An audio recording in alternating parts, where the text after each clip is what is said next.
அசாம் மாநிலத்தின் தெருக்களில் ஒலிக்கும் மோடியா விஜயா என்ற கேள்விக்கு பலரும் உற்சாகமாக தளபதி விஜய் புகைப்படத்தை நோக்கி கை காட்டுகின்றனர். தமிழ்நாட்டின் புதிய முதலமைச்சருக்கு வடகிழக்கு மாநிலமான அசாமில் கிடைத்த இந்த அபரிமிதமான வரவேற்பு விஜயின் செல்வாக்கு தமிழகத்தை தாண்டி தேசிய அளவில் பரவியிருப்பதை தெளிவாக காட்டுகிறது. ஒரு தமிழ் தலைவரின் புகைப்படத்தை வடமாநில மக்கள் தேர்வு செய்யும் இந்த காட்சி இந்திய அரசியலில் அரிதான நிகழ்வாகும். இந்த அலைதான் தமிழகத்தின் புதிய அத்தியாயத்தை எழுதுகிறது. தமிழ்நாட்டின் அரசியல் வரலாற்றில் ஒரு புதிய அத்தியாயம் எழுதப்பட்டு உள்ளது. நடிகராக மக்களின் மனதில் இடம் பிடித்த தளபதி விஜய் தமிழக வெற்றிக் கழகம் மூலம் அரசியலுக்கு வந்து 3 ஆண்டுகளுக்குள் முதலமைச்சராக உயர்ந்த சாதனை இந்திய அரசியலின் அசாதாரண நிகழ்வாகும். விஜயின் பயணம் வெறும் அரசியல் அல்ல, அது மக்கள் அன்பின் உச்சம். சினிமாவில் தன் ரசிகர்களுக்கு தளபதி என்று அழைக்கப்பட்ட அவர் அரசியலில் மக்களின் உண்மையான தலைவராக உருவெடுத்து உள்ளார். டிவிகே தொடங்கிய சில ஆண்டுகளிலேயே 2026 சட்டமன்ற தேர்தலில் ஒற்றை பெரும் கட்சியாக உருவெடுத்து கூட்டணி ஆதரவுடன் ஆட்சி அமைத்து முதலமைச்சராக பொறுப்பேற்றது பெரும் சாதனை. இது வெறும் வெற்றி அல்ல, தமிழ்நாட்டின் அரசியல் தடத்தில் புதிய பாதையை உருவாக்கிய மாற்றம். மக்கள் அன்பின் எல்லையற்ற வெளிப்பாடு. தமிழ்நாட்டில் விஜய் மீது மக்கள் வைத்திருக்கும் அன்பு அளவிட முடியாதது.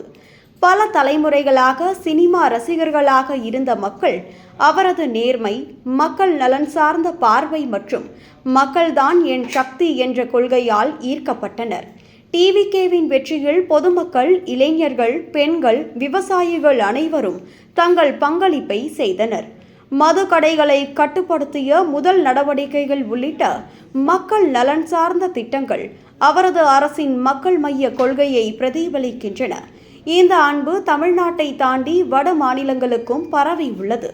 அசாம் உள்ளிட்ட வட மாநிலங்களில் விஜய் பிரதமர் வேட்பாளராக கூட பேசப்படும் அளவுக்கு அவரது செல்வாக்கு விரிவடைந்து உள்ளது. ஒரு தமிழ் தலைவரின் தேசிய அளவிலான ஏற்றுக்கொள்ளல் தமிழ்நாட்டின் பெருமையை உயர்த்துகிறது. விஜய் முதலமைச்சரான செய்தி தமிழ்நாட்டில் மட்டுமல்ல, அண்டை மாநிலங்களான கேரளாவிலும் பெரும் உற்சாகத்தை ஏற்படுத்தியது. அங்கு பட்டாசு வெடித்து இனிப்புகள் வழங்கி மக்கள் கொண்டாடினர். இது வெறும் ரசிகர் உணர்வு அல்ல, விஜயின் தலைமையில் தமிழ்நாட்டில் நல்லாட்சி அமையும் என்ற நம்பிக்கையின் வெளிப்பாடு. தென்னிந்திய ஒற்றுமையின் அடையாளமாகவும் இது கருதப்படுகிறது. சிலர் இந்த வெற்றியை கண்டித்து புதியவர், அனுபவமின்மை என்று விமர்சிக்கின்றனர். ஆனால் வரலாறு சாட்சி, மக்கள் விருப்பமே அரசியலின் உண்மையான சக்தி.